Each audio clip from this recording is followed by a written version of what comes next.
เอาพี่น้องเห็นเนาะสบายดีเด้อพี่น้องเอกกับทักทายสบายดีพ่อแม่พี่น้องเบิดสุขุทุกคนนะพี่น้องเนาะบ่ว่าสิอยู่ในและก็ต่างประเทศพี่น้องเอกก็ยินดีต้อนรับเข้าประเทศของบ้านนาคือเก่านะพี่น้องเนาะมื้อนี้บ่เตียงก็มาอยู่อ่าตัวหน้าดินจัดสรรเนาะพี่น้องเนาะดินจัดสรรสองพี่น้องเนาะอยู่นี่แหละพี่น้องเลยบ้านใกล้บ้านจอมแจ้งเนาะเมืองอุทุมพรเฮานี่แหละแขวงสวรรณเขตพอดีบ่เตียงสิมาซื้อดินให้ทางผู้ใหญ่ใจดีเนาะเพิ่นอยู่ทั้งต่างประเทศพี่น้องเอ้ยเพิ่นให้บ่เตียงเป็นตัวแทนซื้อไว้ให้พี่น้องเอ้ยเนาะดินอยู่ข้างในพุ่นบ่เตียงมาเบิ่งเทื่อนึงแล้วแหละมาเบิ่งตั้งแต่ตะกี้พุ่นเนาะแต่ว่าเพิ่นท่านได้ฝากเงินมาตอนนี้เพิ่นฝากเงินมาให้บ่เตียงและมาให้บ่เตียงเป็นธุระซื้อไว้ให้ยันมันขึ้นนะพี่น้องเอ้ยบ่ได้เพิ่นสิมาเฮ็ดเฮือนเฮ็ดซ่านอยู่ว่าซั่นเนาะเดี๋ยวพี่น้องก็ถาเบิ่งว่าเป็นดินไผเดี๋ยวให้เพิ่นมาบอกเองเนาะพี่น้องเนาะเพิ่นอยู่ทางสหรัฐอเมริกาไปเดี๋ยวเข้าไปเบิ่งดินข้างในพุ่นแหละบ่เตียงได้เบิ่งแล้วก็จองไว้แล้วมันบ่ได้มาถ่ายคลิปตอน150,000 บาทไปเบิ่งนํกันว่ากว้างๆหอมๆส่ำใดพี่น้องเอ้ยไปพี่น้องเอ้ยเนาะนี่แหละบ่เตียงก็เข้ามาเบิ่งละเทื่อนึงแต่ก่อนแล้ววันนี้เพิ่นท่านได้ฝากเงินมาพี่น้องเอ้ยไป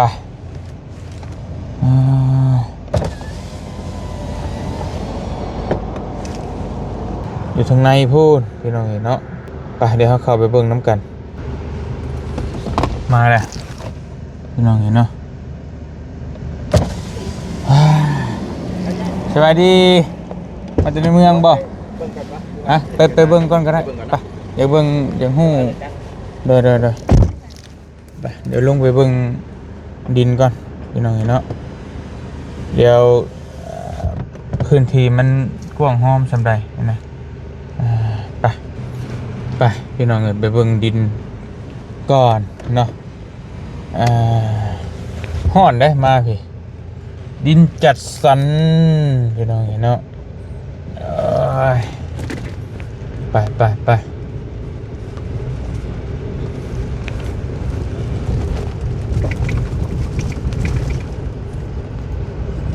แม่นเบิดเลยพี่น้องเขามาพกเฮือนใช่แล้วก็มีนี่เนาะนี่พี่น้องเอ้ย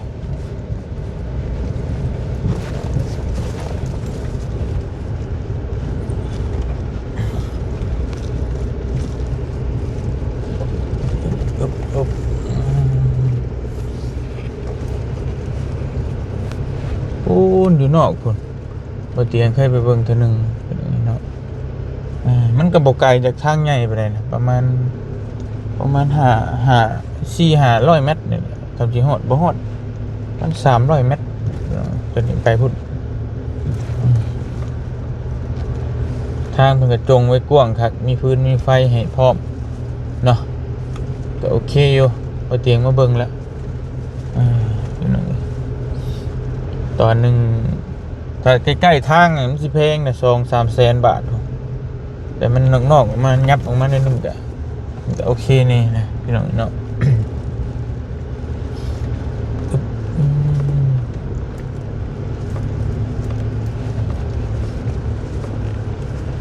เนี่ยคนที่มาซื้อก่อนก็กำลังเฮ็ด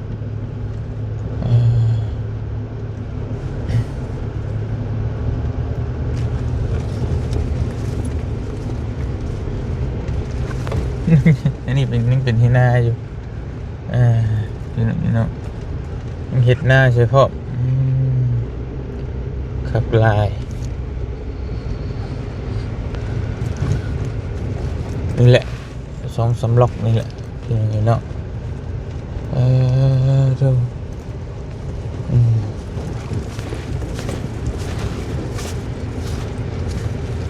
ช่วงเติบอยู่ไหนเนาะชิเป็นตอนใดบุ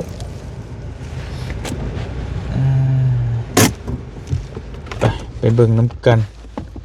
พี่น้องเอ้ยว้ายว่านเข่าใส่แล้วนี่เนาะ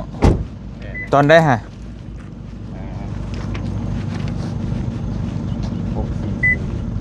ตอนนี้ ตอนนี้บ่ตอนนี้มีคนเอาแล้วบ่ตอนนี้เนาะ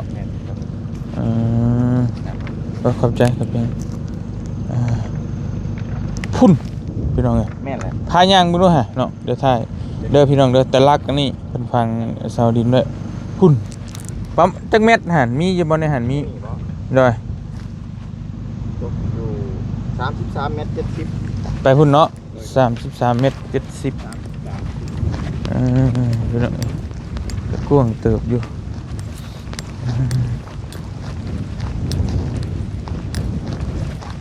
มานี่พี่น้องเอ้ยปลูกเพื่อนคือโอเคนะพี่น้องเพื่อนหลังหนึ่งหน้าบ้านเพื่อนครัวของน้ำนี่สบายความยาวนี่ กว้าง20 เมตรเนาะ แม่นล่ะ 20 เมตรความยาวนี่ 33 33พี่น้องเอ้ย33 เมตร30 หน้ากว้าง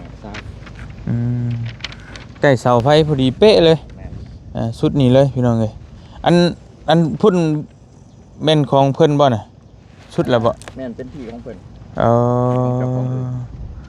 ค่า จะคันฮอดเดือนนั่น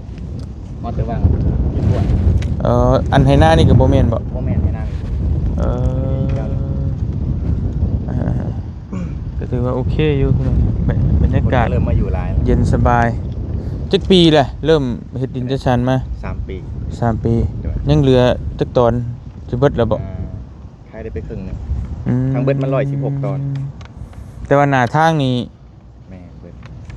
เท่าไหร่เบิดแล้ว เบิดแล้ว โอ้แต่ว่าแพงกว่านี้แน่เนาะ ก็ถามว่าแพงหลายบอกกับบ่แพงหลายตกอยู่บ่เกิน400,000 หิมทางดำเลยเนาะคักเลยพี่น้องเนาะ สิเป็น1 2 3 4ที่ว่าติดทางเลยแท้ อันนี้ทางเนาะอันนี้ทางดำ ทางดำอยู่พี่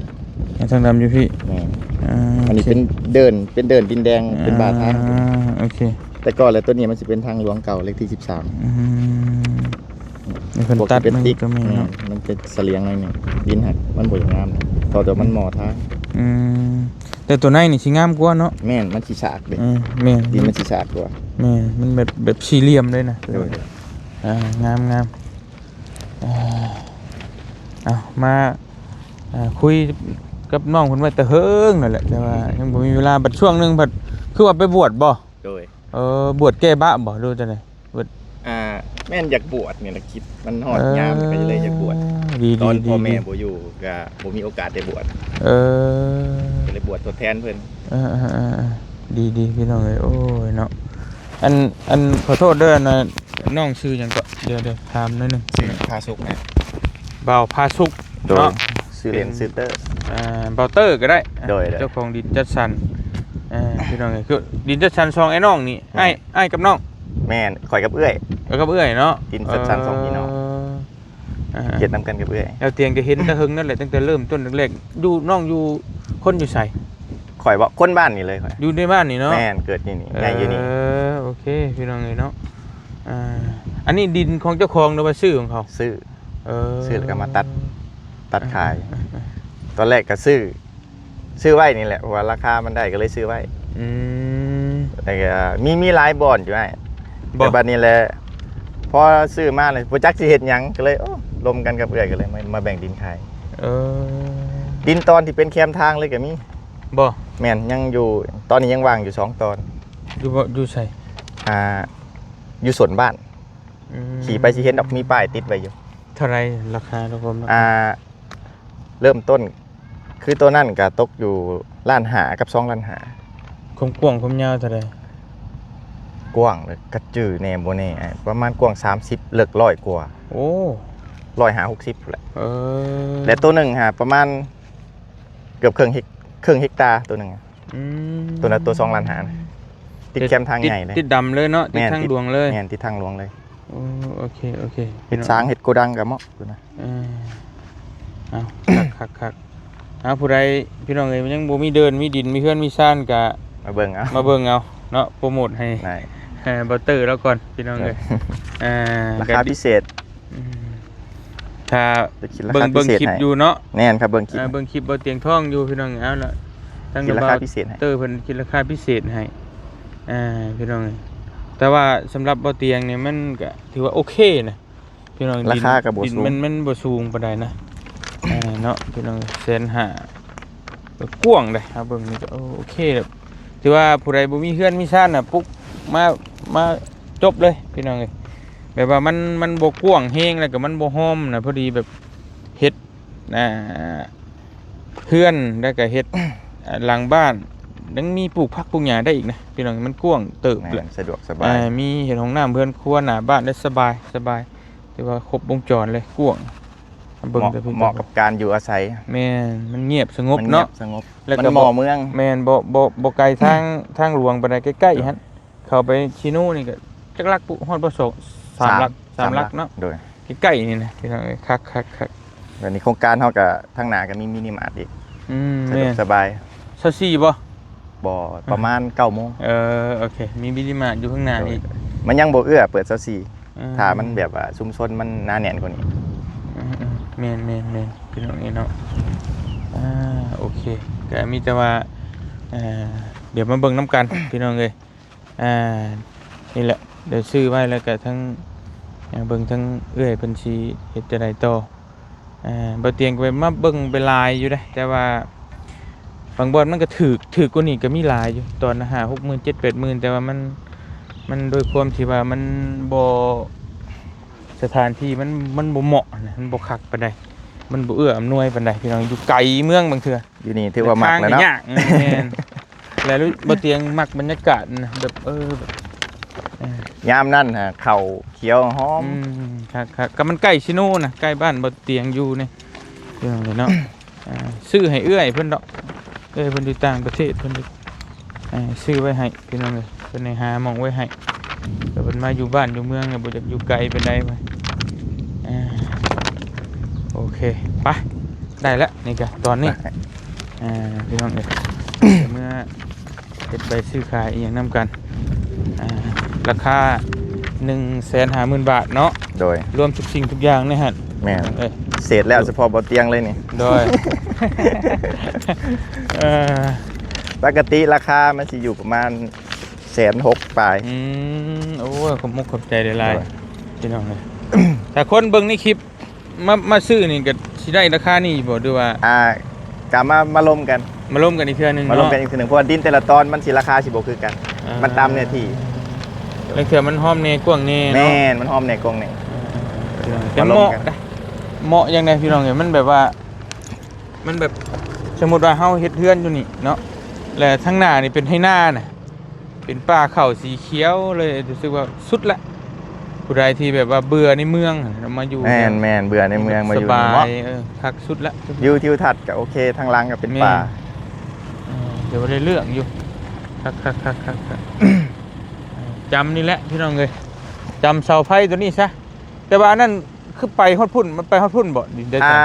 เพิ่นขอต่อไฟน้ อ๋อก็เลยต่อไปเลยเนาะ ำแม่น โอ้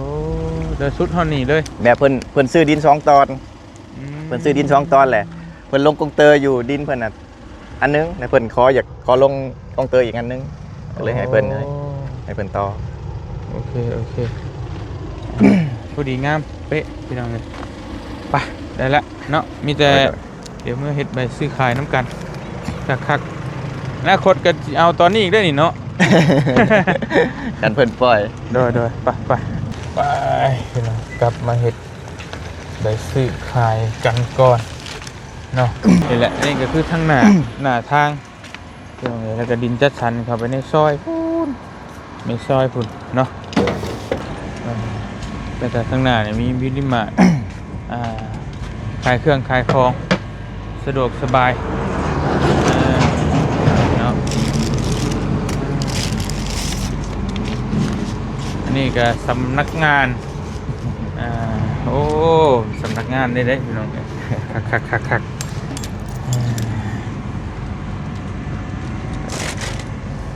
แป๊บ มีวิดีมาร์นี่อย่างเรียบร้อยผักแน่ ผักลายโอ้มีน้ำเย็นๆให้พร้อมกับใจได้เนาะ ไปมี ตัวนั้นเรียบร้อยแล้วเนาะชื่อตะเฮิงเติบเบิ่งเนาะ ได้ เพื่อนด้วยว่า แบบว่า นี่นะเพื่อน อ๋อหลังนี่บ่ จนเฮ็ดแล้วว่ะ โดยออกใบตะดินให้เรียบร้อย แสดงว่าซื้อตะโดนเติบพี่น้องเพื่อนจนแล้วแล้วผมงามแบบ โมเดิร์นงาม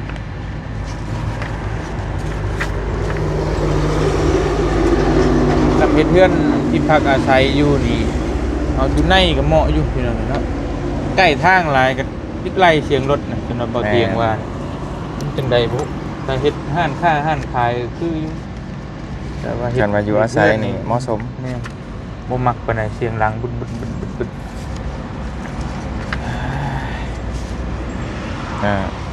เอาบัตรประจำตัวมาอยู่ไว้ เอ้าพี่น้องเนาะ ใส่ อันนี้ใบ ที่ตอนดิน ใบสัญญาซื้อขายที่ดินซื้อกับแบบง่ายๆบ่ได้ยุ่งยากอีหยังพี่น้องเนาะอันนี้เพราะว่าเป็นดินจัดสรรแล้วก็มีเฮาก็ฐานรอเอาใบตะดินขอบทองอย่างเดียวบัดนี้ประมาณ บ่เกิน3 เดือน บ่เกิน3 เดือน ประมาณ นี่ สุ เล ด ย ก็4 พี่น้องมูลค่า150,000 บาท บาทไทยพี่น้องเนาะโอเคจ่ายเงินจ่ายค่าบันก่อนบัน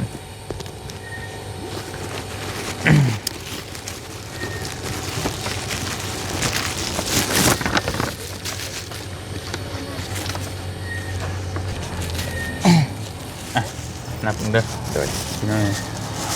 มันสดเพราะว่าให้ไปตะหึง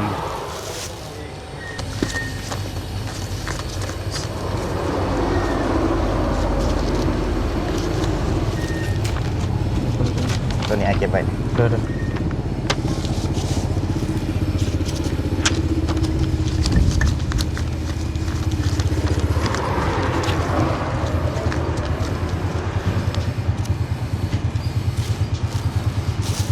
3 ปีหลังมันยังเป็นทงไห่ทงนายังเป็นป่าอยู่ นี่เห็นตั้งแต่ตอนพูนตั้งแต่รุ่นตั้งแต่บุกเบิกคนเอารถมาตุดมาไทย ไอ้เคยมาเบิ่งเทื่อหนึ่งเลยเนาะ แม่น ข่อยก็บ่จื้อ ตอนนั้นเลยมาเบิ่งแต่ก็บ่ได้ถ่ายคลิปไปแล้วมาถามเบิ่งราคาเพราะว่าเขาหาถามเบิ่งตัวใดมันสิเหมาะสมนะ โดย พี่น้องก็ได้ว่า แต่คือว่าละตอนนั้นมันยังบ่มีไผมันก็ยังบ่เห็นภาพว่าสิมาอยู่อาศัยแบบใด ลุมผู้กลายพี่น้องบ่เตียงทั้งบ้านพ้นสิมบ้านธาตุทั้งคนกระเลาะลงไปแต่ว่ามันเถิดราคามันจากนักถ้าตู60,000 70,000นี่ก็เข้าผู้อยู่ในดงป่าได้ดง มันก็โอ้ยมันเกิดสัญญาณก็บ่มีโอ้ไวเลย ยังยากโพดอะไรเนาะ มัน สัญญาณอินเทอร์เน็ตบ่ได้แต่อยู่นี่โอเคเลย กับมันรู้สึกว่ามันบ่ปลอดโปร่งอะนะอยู่นี่มันรู้สึกว่ามันโล่งมันปลอดโปร่งพี่น้องมันสบายคักอยู่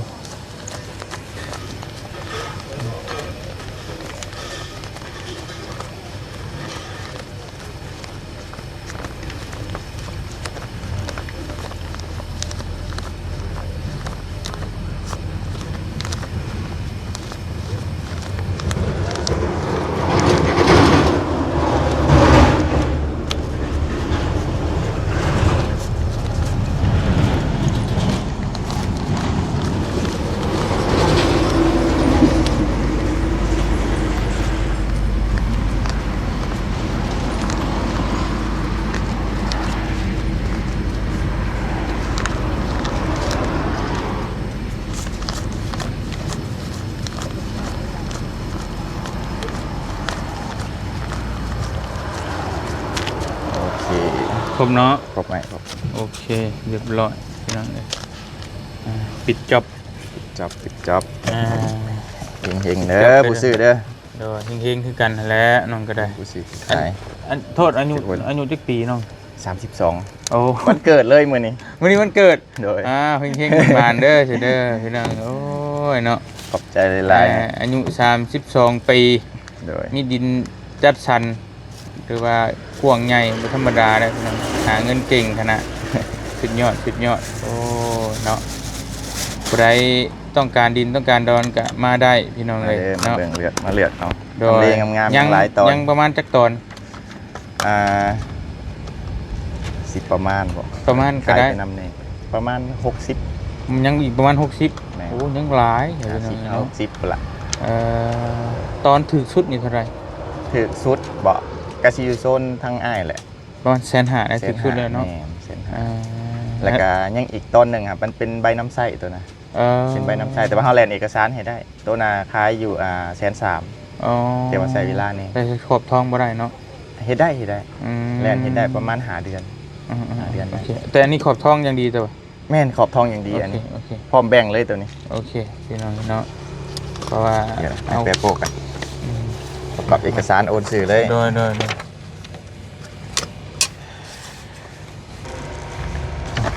มีกล่องบนเตียง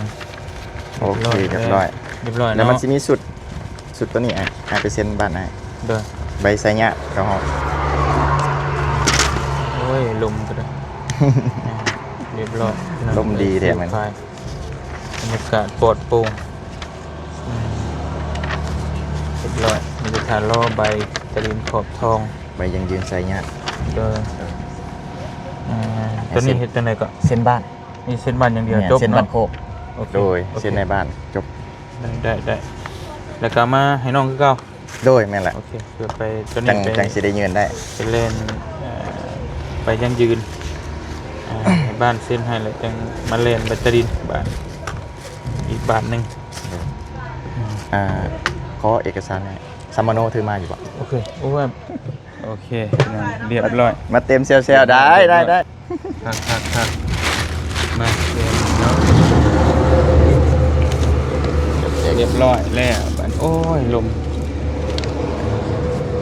ซื้อเป็นที่เรียบร้อยมา แม่พามากี้พามา โอ้เอฟซีตัวจิ๋วเห็นบ่ ไง เฮ้ยเห็นบ่เอฟซีแต่เก่าสบายดีล่ะแต่เก่าเอฟซีบ่เตียงนี่มีแต่ผู้อาวุโสพี่น้องไงสบายดีลูก สบายดี ได้ซื้อหยังนาวินโอ้ดีแต่บ่เป็นบาวินเนาะคนดังนะบาวินนี่ก็ได้บ่าวนาวิน นาวินบ่เป็นวิลเลียมเนาะบ่เป็นบ่จะติดตามใครทั้งใด TikTok โอ้ธรรมดาสุดยอดมาถ่ายรูปให้น้องเพิ่น ใจไปแล้วขับใจไปแล้ว สบายดีดูสบายดีโอ้ว่ายงามคักอายุ7 ปีเลยเจ้า7 ปีเฮียนปอยังเนี่ยปหนึ่งโอ้เฮียนเก่งๆเด้อลูกเจ้า หลาน หลานลูกข่อยไปใส่ลูกอยู่ในห้าง โดยมีแต่คนหน้าตาดีเนาะพี่น้องเพิ่นโดยข่อยกับลูกชายผู้ใหญ่กับผม7 ปี ตักนี่ดูพี่น้องเนาะพอดีมันเป็นสายไฟกันเลย อันนี้วินิมาคักเอาพี่น้องเลยเรียบร้อยเนาะให้ค่ำให้คุณเด้อวันเกิด เช่นกันให้อยู่ดีมีแห้ง ขอบใจหลายๆ ให้เฮงปังๆโอ้ เองผู้ซื้อผู้ขาย โดยถ้าผู้ใดอยากมาซื้อดินหรือว่าจะมาหาหม่องพักอาศัยติดต่อได้ทางใด เพจดินจัดสรร2พี่น้องก็มีได้ ดินจัดสรรซองพี่น้องเป็นภาษาลาวหรือ ภาษาไทยพิมพ์เลข2เลยก็2PN แล้วก็ตามด้วยดินจัดสรร2พี่น้อง เบอร์โทรเด้อ 9279414 โอเคพี่น้องไปบ่หามาบ่ถือก็ติดต่อมาได้เนาะอยู่บ้านจำแจ้งบ่ จำแจ้งกลางโพสี บ้านมันขึ้นเป็นบ้านใหม่ละเป็นกลางโพสีแต่ก่อนก็จำแจ้ง บ้านแต่พี่น้องจำคลิปได้แต่ก่อนป้าเตียงเคยมาช่วยเหลืออยู่คนหนึ่งชื่อย่ายบุญมี โอ้ สองเพชร ไม่ใหญ่บุญมี ไม่ใช่บุญมีครับอีกคนหนึ่งอยู่มาปลูกเพื่อนปลูกชาติในเพื่อนอยู่แต่โดนเดินแต่2 ปีก่อน อ๋อบ่เตียงมาซอยบ่นะ แม่กับครอบครัวหนึ่งออกไปนอกนั่นเด้ ดีให้ นั่นแหละแล้วไปซื้อดินซื้อ อหยังผู้เพื่อนให้เราอยู่นอกฮะตะกี้เราอยู่ในพุ่นง่ายๆนอก สายบุญหน่อย โดย ช่วยกันไปเฮ็ดจังได๋เอาอยู่ดีมีแห้งน้องเด้อ เช่นกัน ขอบใจ ใจหลาย เฮงๆรวยๆพี่น้องเอ้ยผู้ใดบ่มีดินมีดอนก็มาอุดหนุนทางเบาเตอร์ได้นี่เนาะเรื่องหน้าก็กว้างขวางพี่น้องเอ้ยเนาะอันนี้เฮ็ดยังเฮ็ดตลาดบ่คือว่า แม่ในตลาด ก็แต่ว่ามันยังบ่เหมาะสมปานใดก็เฮ็ดเป็นแพงขายนี่แหละอย่าให้คนมาเช่าขายก็แต่เศรษฐกิจมันยังบ่ได้ตอนนี้ โดยมันต้อง ใช้เวลา เบิ่งอีกจังหน่อยเนาะ โดย เฮ็ดตลาดแต่วินิมาร์ทนี่ก็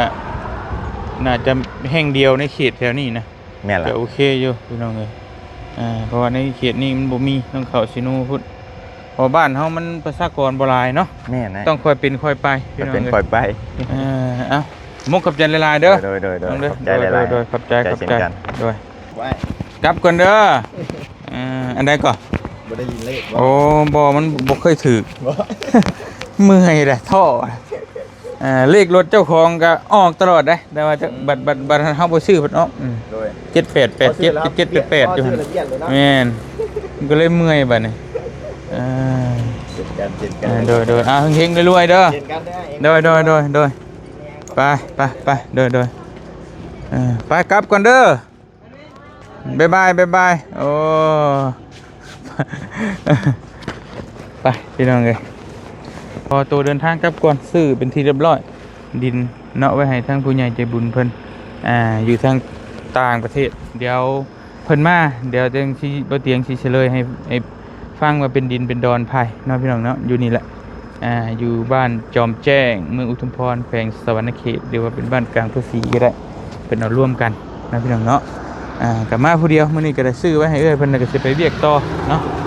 จังได๋ก็ขอบใจขอบบุญขอบคุณในหลาย FC บ่ทุกคนที่ติดตามและก็ฮักแพงเนาะผู้ใดอยากมาซื้อดินซื้อดอนก็มาได้เบอร์โทรตามนั้นแหละมาอยู่นี่ดินตอนนึงก็ถึกสุดก็ราคา150,000 บาทก็บวกลบคูณหารเอาเป็นเงินดอนเท่ากับประมาณเท่าไหร่ 4,000 ปลายเกือบ 5,000 ดอลเนาะพี่น้องเนาะถ้าเป็นเงินกีบนี่ก็สิตกอยู่เกือบ100 ล้านนะ90ปลายล้านพี่น้องเนาะแล้วจังว่ากันเดี๋ยวบ่เตียงก็สิมาเฮ็ดหัวเฮ็ดแค่เพิ่นเนาะเดี๋ยวจะถามทางเพิ่นก่อนจังไดก็ขอบใจขอบคุณหลายๆ FC บ่ทุกคนที่ติดตามแล้วก็ฮักแพงอยู่ดีมีแฮงบ๊ายบายพี่น้องไปเวียกก่อนบัด